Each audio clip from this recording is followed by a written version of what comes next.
Bonjour et bienvenue sur la chaîne Carnet Coralie, une chaîne dédiée au scrapbooking. Avant de rentrer dans les vidéos plus process sur les pages de scrapbooking, les cartes, les ATC et le Project Life, je voulais vous dresser un peu la liste du matériel à avoir quand on débute. Moi, quand j'ai commencé le scrap avec ma mère il y a 10 ans, on ne prenait que ce qu'on avait chez nous. Donc je vous ai du coup dressé une liste du matériel à avoir que vous pourrez retrouver également sur mon blog et je vous mets le lien en barre d'infos. Donc tout d'abord il vous faut une ou deux photos, c'est primordial quand on veut faire une page de scrapbooking, c'est logique. Après il vous faudra du papier 30 par 30 de préférence uni. Sinon, vous allez être vite découragé par le fond déjà décoré. Une règle et une paire de ciseaux. Il n'est pas nécessaire d'acheter un massicot pour commencer. Une paire de ciseaux fait très bien l'affaire. Il vous fera également de la colle sans acide de préférence. Vous pouvez acheter celle d'Action si vous avez la chance d'en avoir un près de chez vous qui fait très bien son job et qui est à moins d'1 € il me semble. Il vous faudra également des crayons de toutes les couleurs, de toutes sortes, à pointe fine, à grosse pointe, avec paillettes, sans paillettes, enfin bref, tout ce que vous avez chez vous, des crayons et des feutres aussi pour pouvoir écrire le titre et le journaling. Et je regarde en même temps ma petite liste pour être sûre de ne rien oublier. Il vous faudra également soit un tapis de découpe, il en existe des pas chers encore une fois à Action, ou simplement un calendrier qui fait très bien l'affaire pour protéger votre bureau. Et il vous faudra également des embellissements. C'est une des choses les plus importantes avec les photos pour faire du scrapbooking.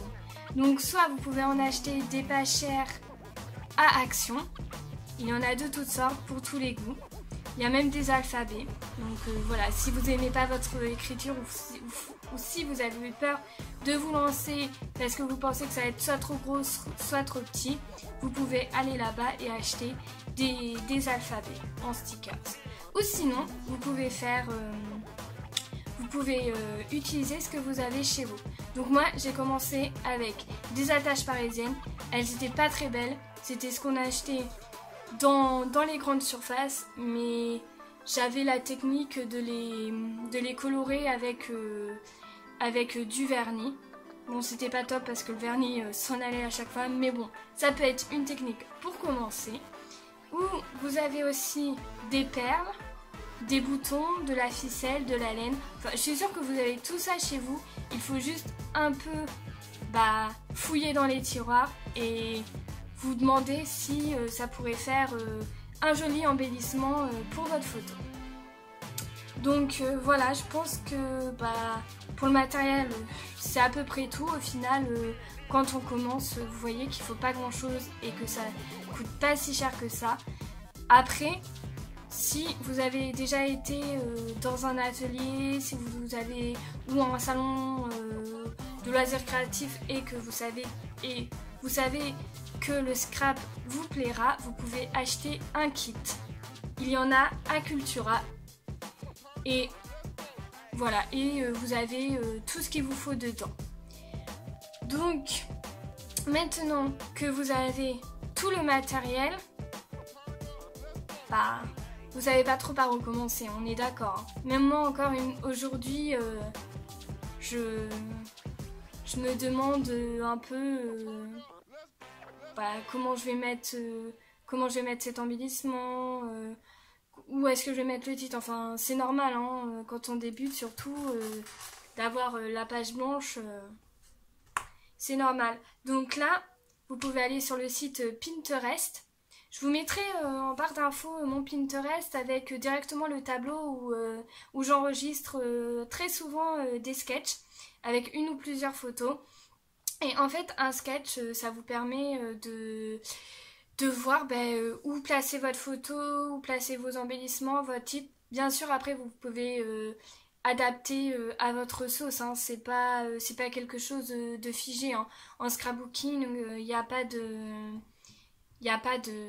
règles en fait. Tant que vous vous amusez, c'est le principal.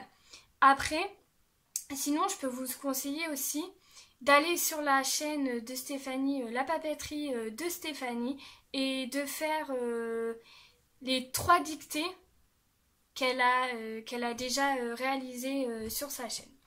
Donc voilà, j'en ai fini avec cette première vidéo. J'espère qu'elle vous aura plu. Dans les commentaires, dites-moi un conseil que vous donneriez à quelqu'un qui veut commencer le scrap. Moi, le seul conseil que je vous donnerai, je vous l'ai déjà dit avant, mais c'est avant tout de vous éclater, de vous amuser et que le résultat vous plaise. On s'en fiche des autres, on s'en fiche que ça plaise à Marcel, à Ginette ou n'importe qui. Le plus important, c'est que vous vous éclatiez. Et encore une fois, il n'y a aucune règle. C'est à vous, de faire votre page comme vous le semblez. Donc voilà, j'espère vous revoir dans une prochaine vidéo. Je vous dis à bientôt. Au revoir.